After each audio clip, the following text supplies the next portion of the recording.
బిజినెస్‌లో మనం కంప్లెయింట్‌గా పక్కాగా ఉండాలి. అంటే ఏదైతే గవర్నమెంట్ రూల్స్ అండ్ రెగ్యులేషన్స్ ఉంటాయో, అవి మనం పక్కాగా ఫాలో అవ్వాల. ఇన్ జనరల్‌గా మనకైతే రెగ్యులర్‌గా చూసుకున్నట్టయితే ఏముంటాయి?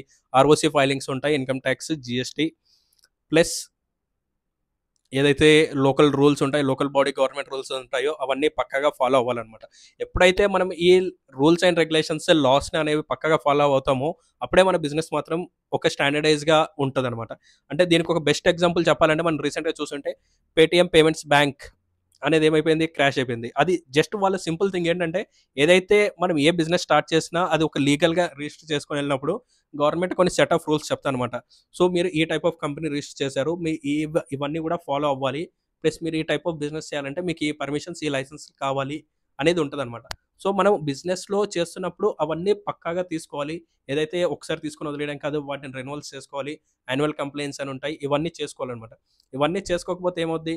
గవర్నమెంట్ మన బిజినెస్‌ని షట్ డౌన్ చేయమని నోటీస్ పంపించేస్తది. సో, ఇదే సేమ్ పేటీఎం పేమెంట్స్ బ్యాంక్‌లో జరిగిందనమాట.